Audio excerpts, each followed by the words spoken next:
आकाशवाणी कोलकाता खबर पढ़ाई दिलीप हेम्ब्रम मारांग मंत्री मानतान नरेंद्र मोदी मेनकदा मानवा हित रे भारत दो कोविड-19 रुआ जांगे दाराम लगी धरती रे हड़ को सनाम लेकान गड़ो एमरे सापड़ाव गे मेनाया अमेरिका ने राष्ट्रपति मानतान डोनाल्ड ट्रम्प तेहिं मिटन ट्वीट बार्ते रे मेनकदा हाइड्रोक्सी क्लोरोक्विन सार्भार रिया अनुमति एमाकार रे भारत दोय सारहाव आकादिया तेहिं आर मिटन ट्वीट बार्ते रे मानतान मोदी दोय मेनकदा भारत मार्किन हिजदारी दो नितो अडिगी मजबूत अवस्था रे मेना निये ओक्ते गाते को दो आरो सुर सपर को हिजुआ तालान हड़मो सावहार दप्तरे मेनेकदा होला खन तेहिं हबी नावा कड़ीते कोविड-19 रुआते मोड़े साय पोन गेल मोड़े जुना को जबुना कना गोयकन को गेल एआई जना दप्तरेन जॉइंट सचिव मानतन लाभ अगरवाल तेहिं खबरिए कोई मेनाकाट को जे रेलवे तो 2000 बार साय मोड़े गेल गोटेन कोच कोविड-19 आइसोलेशन यूनिट रे फेराव कदा उनी दोय मेने कदा सरकार दो नेमुत रेगी पोन गेल 2000 नावा वेंटिलेटर बनाव रिया ऑर्डर एम कदा बारगेल गोटेन कंपनी दिसम रे पीपीई को बनावेत कना मुख्यमंत्री माननीय ममता बनर्जी मेने कदा लॉकडाउन चला अक्ते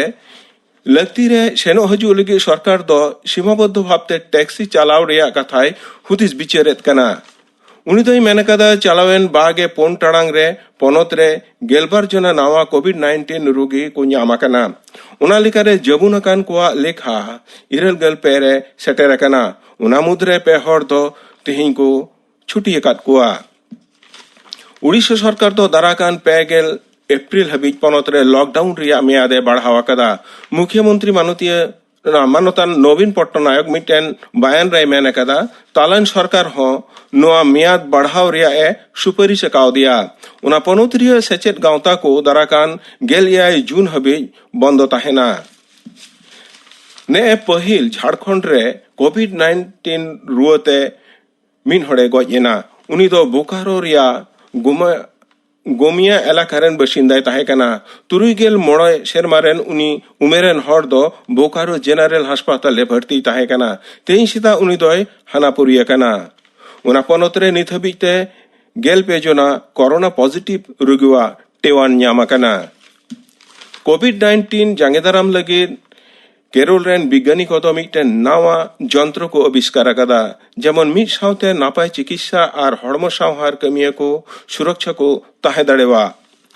तिरुवनंतपुरम रे Sree Chitra Tirunal institute of medical sciences and technology रेन विज्ञानी को नुआदो को बेनावा कदा दिसम रे नोवेल कोरोना वायरस ते पारमेन बागे बाट टांग रे मोड़े साय पोन गेल जना नावा करिते को जबुनाकान खातिर ने हबिते दिसम रे जबुनाकान कोआ लेखा बढ़ाव काते 9000 साय पे गेल पोन रे सेटेर कना पोन साय एआई गेल पे जना फारनाव काते उड़ा तुको रुवड़ कना गोयाकान कोआ लेखा 100 गेल तुरी जना रे सेटेर कना विश्व हड़मो सावहार गावता हुई मेने कदा तेहिं सीता हबी गोटा धरती रे 69 रुवते गेलपे लाख आरेगे 9100 पे गेल तुरुई जुना को जबुना कना गोजाकान कोआ लेखा दो इरल गेल 1900 इरल गेल जना नोते हु दो गिद्रे को कोविड-19 बाबत रे आवधान को लगे मोड़े गेल गोटेन गांवता गड़ोते मिटेन नावा कहनी पुथी सदर कदा फेसबुक रे भुआ और दुशोवना खबर प्रचार खातिर नदिया जिला रिया कोरनानी थाना तरी रे मेना आनंदनगर खन पुलिस दो तेहिं मिटेन कोड़ा को ग्रेप्तार आका दिया पलास मधु ᱧᱩᱛᱩᱢᱟᱱᱤ उनी कोड़ा दो आया फेसबुक अकाउंट खन कोरोना रुआ नियते आयमा लेकाना भुआ और गाताकिया खबरे पोस्टेड कान ताहेना पुलिस दो तेहिं उनी कोल्लानी कोडरे को सदर लेदे ताहेकाना तेहिंया खबर पढ़ाव दो नोंडेगे मुचेना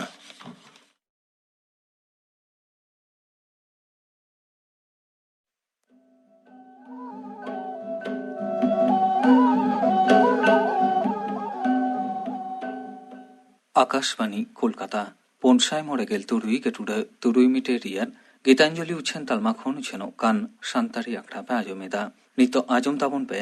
कोरोना भाइरास इदी काते डाक्तार इमानुएल हासदा साव कुकली रपड़ कुकली रे दो नाओमी शांति हेम्ब्रम कोरोना वायरस से कोविड-19 ते एकेन आबू दिसम मतो दो बांग गोटा दुनिया गी मुश्किल रे पड़ावा काना मिटे मरांग मुहिम गी मनमी समाज रे हेज पड़ावा कावात बुना नोआ आजार से नोआ रोग लगित ते दो आइमा लेकाना कथा बडाई रे जरूर मेना एंते ओना कुबुन बडाई लेखान आर ओना लेका अबुआ दिनम दिन रे जीवन रेबोन कमी लेखान से ओना लेका बोन चलाव लेनखान कोराव लेखान दो नोआ आजार खोय ते महामारी खोय ते महारोग खोय दो बुन बांचाव दाड़ेया आदो चित को ओना खोय बांचाव रिया जरूर कथा को बडाई रिया कना ओना बाबते लय आबुन कना आमता रूरल हॉस्पिटल रेन मेडिसिन विभाग रेन डॉक्टर इमानुएल हांसदा मानतान डॉक्टर अडी गुण मनाव जोहार तेही नोआ गालमराव लगी समय एम कावात लिया आदो चिलेका आंजमोक कान से बुन बडायत कान आडे पासे सनाम से गुबुन नेलेत कान कोरोना वायरस से कोविड-19 लगी ते दो दी बोतर पासना वकाना मेनखाय बोतर दो चाबा दाड़िये ताबुना जुदी संतोर रिया से बांचाव रिया कारण बु बडाय लेखान आदो मारांग रे दो नोआ लय बुन में जे कोरोना वायरस से कोविड-19 दो चित कना चित लेखान आजार कना नोआ दो आजार कना वायरस ते नोआ दो पासना कना आर वायरस ते नोआ दो हुयुक कना मिता में मिलिकन तिजु मिना कोआ कोई दो वायरस बुन मिता को कना तो उनको तीन रे मानवा हॉर्मोन को बोलो कना आर उनका लेकाते हॉर्मोन रिया का असुविधा को बनावत कना आर उना दो विशेष कायते नय अबु कबुन सहायत दा रेस्पिरेटरी सिस्टम अबुआ ओकाटा नोआ गे को अटैक दा आर नोआ माध्यम तेगी उना दो हॉर्मो सेते अबु बुन निजोर चला कना आर बुन ओका ओका दो नोआ रे का रिजल्ट बोले बांग मौज हियो कना मिता में गुजु हबी हुई दाड़िया कना आदो तबे खाय मा अडी तेद गी संतोर रिया जरूर आदो उचड़ रुवा कना नोआ दो बोले नोआ दो नोंका कना अबु मानवा रे ओकोय होयतो मिद होर न्याम कादिया उनी रे बोलो कना अच्छा उना लहार मारांग इन लईदा नोआ दो पसे खबर करे बोन आंजमेद गया नोआ दो नितो दो गोटा धरती रे पासनाव कना लगभग प्राय आइमा उतर दिसम यूरोप अमेरिका जतो दिसम तेगी कम बेसी दे पासनाव कना आर अडी लेका नोआते मुश्किला को हुयुक कना आर अडी उसरा सेस्टी अडी स्पीड रे को वायरस तो को उचड़ो कना अच्छा अदो नोआ लेकाते नोआ ओका पेंडेमिक को मिता कना नोआ दो गोटा धरती रे जेहेतु उचड़ कना अदो नोआ दो पेंडेमिक को मिता कना अदो नोआ दो एक्चुअली अबु दिसम रे दो बांग थे कना एतो हो दो ओना चीन खन हुई कना चीन वुहान का शहर मेना ओंडे खन को लईदा जे ओंडे खन ओना दो एहोब कना आर ओंडे खन गी गोटा दिसम दो पासनाव कना अदो जायहोक उनका कते अबु दिसम रे रोग दो बांग कना मेनखान अबु दिसम दो ओना दो उचड़ हेज कना मिता में अकोय को फ्लाइट कोते उड़े गडी कोते को हिजुक कना से शिप कोते को हिजुक कना नुकु माध्यम ते नोंडे दो हेज कना आर कु ओका मिते कथाम कुली किरिnya जे चिल काते उचेलो कना अदर उचेलो दो नोंका कना अकोय होर न्याम कादिया उडी होर दो दाड़ी होरे हुई दाड़िया हाराम होरे हुई दाड़िया कति गिद्र हों हुई दाड़िया जहां गी न्याम कादिया तो उनी खन उचेलो कना नोआ दो खु मांदा माध्यम ते से ओका अछिम हुई कना नोआ माध्यम ते उनको वायरस दो मुचा खन को उडुओ कना आर ओना दो होय रे नोंका पासना कना ओका दो जेमन अछिम कते ओत रे से जहाना रेगी मालिया दुवर रे से जहां ठेगी ओना अछिम रे ओका ड्रॉपलेट कना ना दो ओना रे तहन कना आर उनको वायरस ओना साथ को तहन कना एबार बार लिका हुई दाड़िया मिद होर सामांग रे तहन कते अछिम लिखान तो ओना अछिम रे ओका ड्रॉपलेट हुई कना मिता में ओना दा से चिबुन मेन के उली दा बुन मेन के ओकाटा दो बोले ने मोचा रे ओका फूल का तहन कान है गिजे फूल का ओना तो डायरेक्ट मिद होर से साहा अदर दाड़िया ओना हुई दाड़िया ओना मिटेन आ दूसरा तो मान लिया बाय साहा अदर लिदा मेनखान ओका जायगा रे अछिम किदा से खुक किदा ओना ड्रॉपलेट दो चलाव काते मान लिया ओत रे से टेबिल रे से दुवर रे जहां ठेगी ओना दो ओंडे लथाइना का ध्यान ना इन तायम आर्मी होर जहां फ्रेश होरे हिजुआ उनी मान लिया ओना जुदी जोटे इमान लिखाय ओना दुवर रे साब लिखान से ओना टेबिल रे ती दो लिखान से उनकाना ओना जहां का के बॉडी कांटेक्ट हेज लेन खान तबे उनिया ती रे उनको तिजु दो को उचड़ो कना आको तहन करा आदो उनी होर मेट से रे जहां से गदुरना se oka do abuak mite bad habit mena'a je mu hoko hotorok gea unka lekare by chance di uni hor na med hase ti egu likhan tobe khado unku tiju do una mu ra ku chirok kana ta mucha se ku chirok kana ar unal kate ado na sahet nali ukata mina abuak onte ko bolok kana ar di kuwa ukata activity kana rog ajar una binaw ona ko binawet kana ono kate noa rea uchir do huyuk kana tobe ma ekalte bancap lagi do di at sontorok gi jarura ado bancap lahare una ukata dobon mita kana lokhon se sign to mita me tin ron ko bolok kada abuak hormo re unku do nungkai dako abuak una respiratory tract mita me na sas nali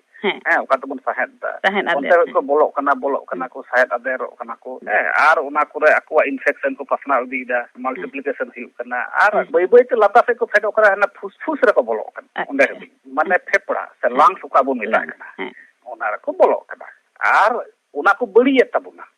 ado pahil tin re ko bolok kana ar ita virus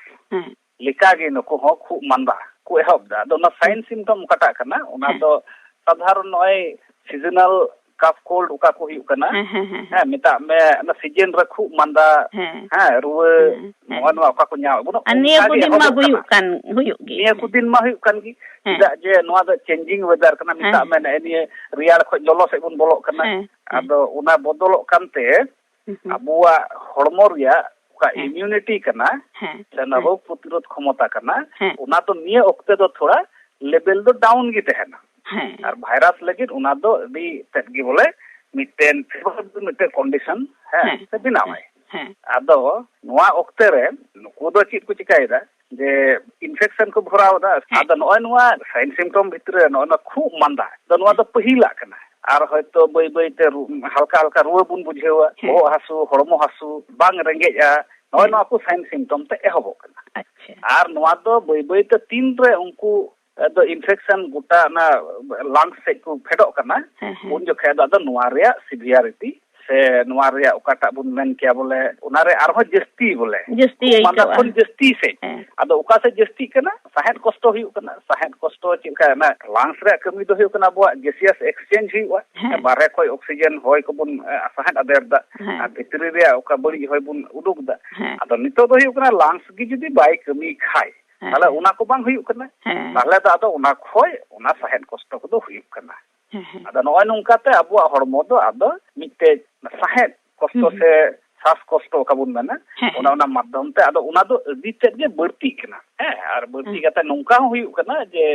ventilator काबुन मिता कना साहेद कष्ट रे बोले ventilator हबी patient हो रखा हुई कना are जतो को मारंग बोतोराना कथा दो हुई कना नुकु इटा भाइरस रोग रे उकाटा अबु नोय खूब मंदा नामे बुना रुवा बुन इकौदा मेनखान थोड़ा दिन तायम दो बुन बुगी रुवा कना सबन जुत रुवा कना मेनखान नुकु क्षेत्र दो जे बोले उना जिनिस दो जुत रुवा खोज दो बड़ी सेगी धीर को इदिए बुन कना मिता में नोआ अबुआ ओका इम्यूनिटी मिना इम्यूनिटी माध्यम तेगी अबु दो नुका भाइरस रोग भाइरस संगे दो अब हॉर्मोन लड़ाई करते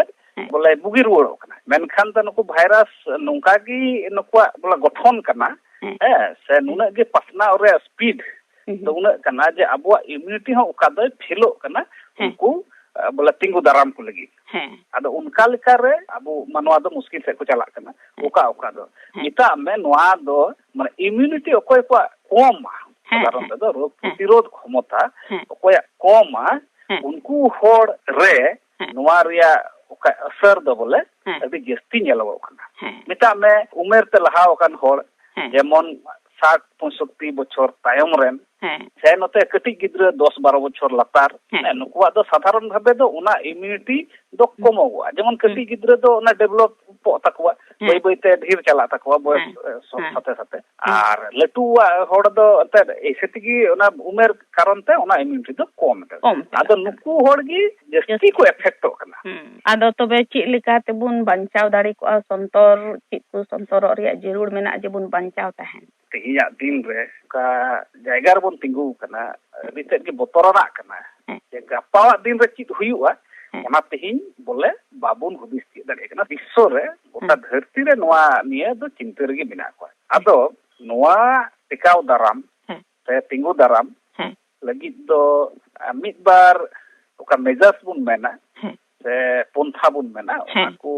अपना दो नितगी लगतिया ᱦᱮᱸ जेमन अबुआ मेदहा बुन बेदा मिता में मास्क ᱦᱮᱸ बुन व्यवहारा मु मुचा दो जेमन एसेट को तब एसेट को जहाँ से बुन उडुगो करना ᱦᱩᱸ जेमन उना दो माने एसेट गी तहन तब ᱦᱮᱸ दूसर हुई करना ती दो बुन सबुनवा ᱦᱮᱸ मिता में जहाँ को बुन हजू तीना बर्ती बुन सबुन दाड़िया है मेन दाको जे उना सैनिटाइजर हैंड सैनिटाइजर ᱦᱮᱸ व्यवहार मेनखान जतो जायगा रे उना दो बाबुन ᱧᱟᱢᱟ ᱦᱮᱸ से अवेलेबल बांग करना मेनखान सबुन ओका अबो डेली बुन सबुन ओकना ना सबुन ते हो उना दो बुन माने बुन अटकाव दाड़िया अटकाव दाड़िया धाव जहाँ से बुन चला सफाई बुन है रुक सफाई बुन सबुन सफा अबो कम से कम 20-25 सेकंड 20-25 सेकंड दा जेमन बोले सबुन बुन बोले गसाव भेद्र बुन हैं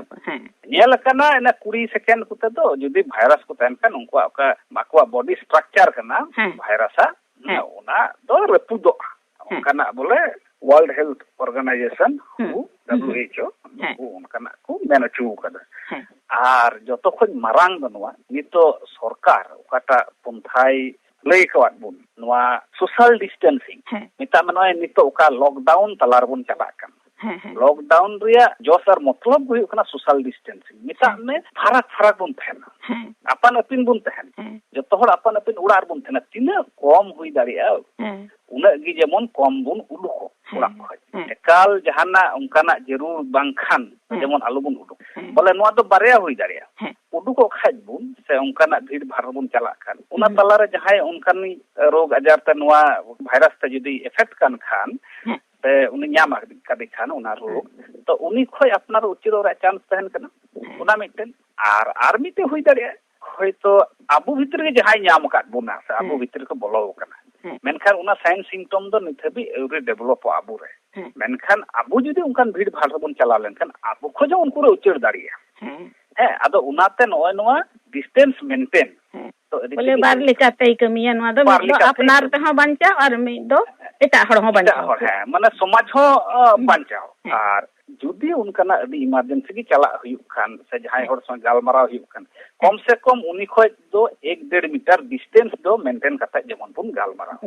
है जेमन उनी अचिम लिखाय से खु लिखाय से ओकाय रोदा उना खोज ओका उना उलीदा उडुको कना ड्रॉपलेट उडुको कना उना दो जेमन आबुरे आलो सेटर जुदी हो जहां का सेटर लेन खान मास्क बुन हरो का खाय तबे उनाते आबु रुखे बुन ᱧᱟᱢ दाड़ी रुमाल ते हो बोले मु आर मुचा बुन एसेड लिखाय उनाते हो अब प्रोटेक्शन बुन ᱧाम दाड़ी आर उना दो समय समय रे सपाई दी हां सपाई है सपा कते आर बुन रीयूज दाड़िया हां आर जुदी जहां रे उनकान लक्षण बुन नेल लिखान उना लगी दो चिकाई जरूर जेहेतु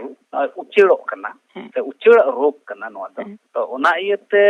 नोआ रे गुरुत्व दो थोड़ा जुद्ध ᱧᱚᱜ गे चिदा जे अबु बुन नेल लिखान देश विदेश रे आयमा कमी हड़ मिना को संताल समाज तलार हबुन नेल को आयमा हड़ दो चला हांडे नांडे मेनखान कथा दो जेहेतु नोआ दो उचेड़ रोग कना तबे खाय दो उनको माध्यम ते हो किंतु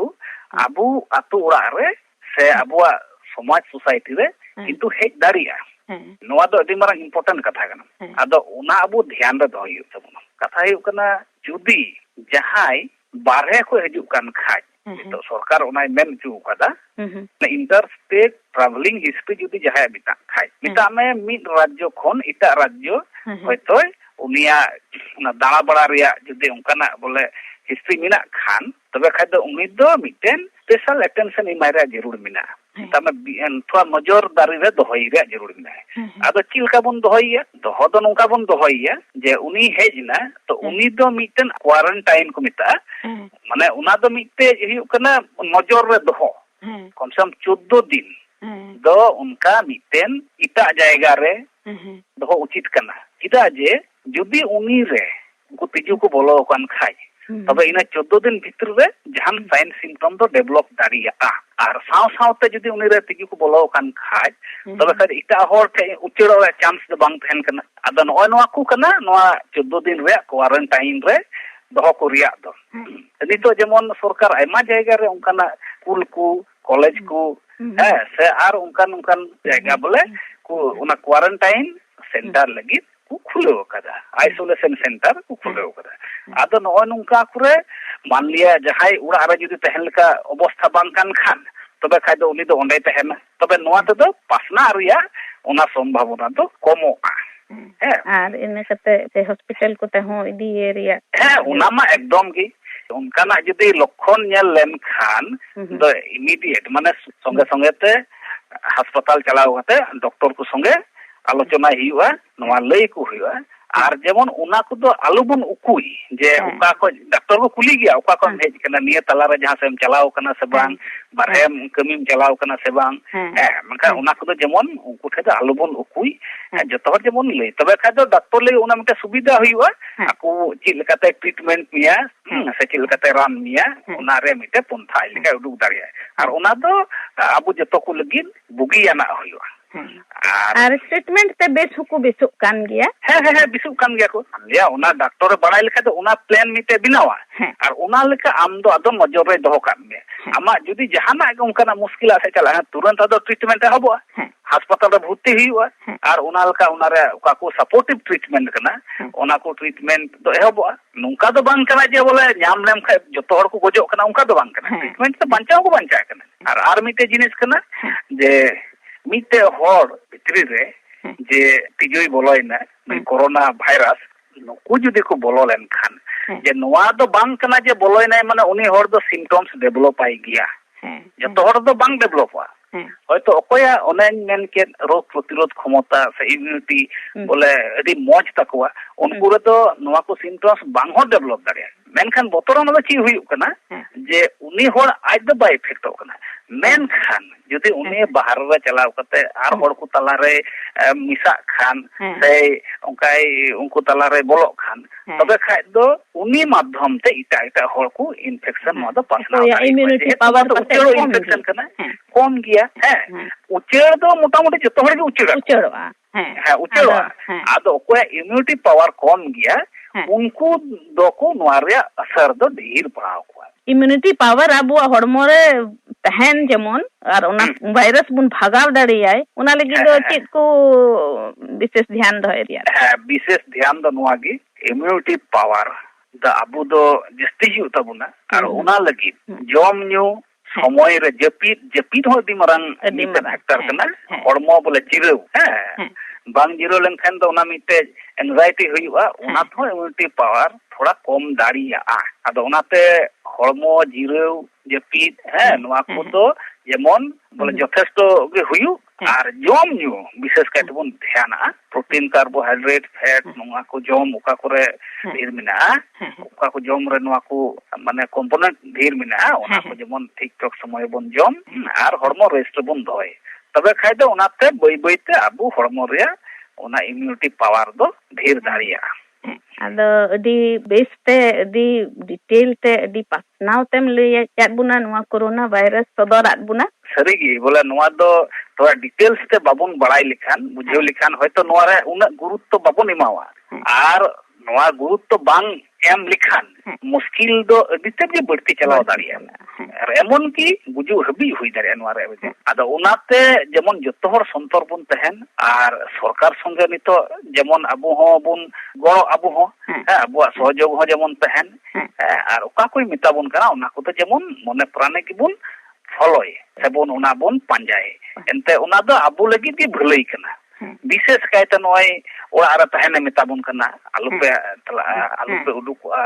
নোয়া ᱠᱚ ᱡᱮᱢᱚᱱ ᱵᱚᱱ ᱤᱭᱟᱹᱭ ᱟᱫᱚ ᱡᱚᱛᱚ ᱦᱚᱴᱮ ᱤᱧ ᱥᱮᱡ ᱠᱷᱚᱱ ᱱᱮᱦᱚᱨ ᱛᱟᱦᱮᱱᱟ ᱡᱮᱢᱚᱱ ᱱᱚᱣᱟ ᱠᱚ ᱫᱚ ᱵᱚᱞᱮ ᱵᱚᱱ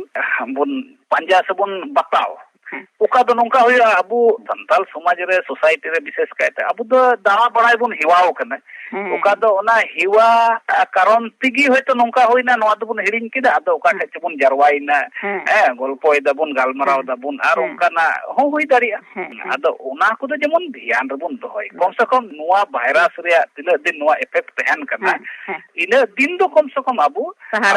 ᱵᱚᱞᱮ ᱥᱟᱦᱟᱨᱟᱠᱟᱭ ᱵᱚᱱ ᱛᱟᱦᱮᱱ ᱟᱫᱚ ᱱᱩᱱᱟᱹᱜ ᱫᱟᱢᱟᱱᱟᱜ ᱠᱟᱛᱷᱟ ᱠᱚ कोविड-19 नोवेल कोरोना वायरस लगित तेम लैयाद बोना मानतान डॉक्टर अडी अडी गुड बनाओ जोहार कोरोना वायरस इदी काते डाक्टर इमानुएल हासदा साव कुपली रपort पे आजम के ताबोना कुकली रे तय ताहे काना नामी शांति हेमब्रम तेहिया शांतारी आखड़ा दो नोडे के मुचेदेना।